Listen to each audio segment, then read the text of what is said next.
It's the same thing, just getting the kids to carry on what we're doing last year and just continue to get them to grow in the belief of that they can win in this conference. And I think that was the great part about last year was about halfway through they started to believe in themselves. They understood that we belonged here, we could compete here, and we could win here. So that's what I'm most looking forward to. It turned into 30 kids being here in the summer to now we got 80-90% of the guys here this summer. So it's an awesome deal for me as a head coach to start to buy into what we're trying to get done.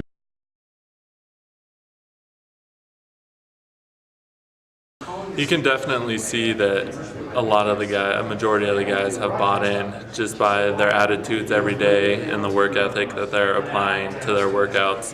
And, just the culture is a little bit different.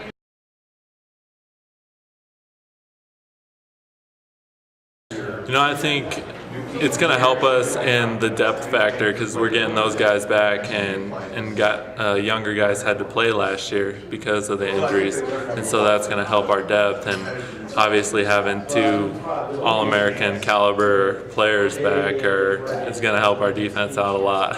It'll be huge. The thing that it was kind of blessing in disguise for us with that because we lost the middle of our defense within the first 4 games. We lose Devontae Chappell, I guess. Bumpus didn't happen to game 5, but we lost Chappell, Bumpus, and Tyler Dogans straight down the middle, and so it kind of hampered us in that sense. But we had some kids step up, and we were still able to go on this run without any one of those kids in the lineup at the end of the season. So with those kids coming back, we would hope now we can just continue it out for the whole season and not wait till the second half to catch on fire. So with those guys back and those 3 guys are some leaders on our defense, it'll be good for us.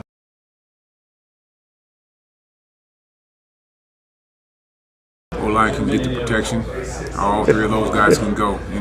Our big guys up front are what's going to make those 3 guys get it done because Seth can't get the ball to Jace if the O-line's not blocking, and Tremaine can't hit a hole if there's none in there to hit for him to hit. So our success on offense is going to be based on what our guys do up front. But just those 3 individuals, they have all the skill set that we need for them to get done. We can get done with our school in this conference, and so I'm looking for big things out of those guys. And Seth is taking over the reins this summer, being that leader that we need him to be at our quarterback spot.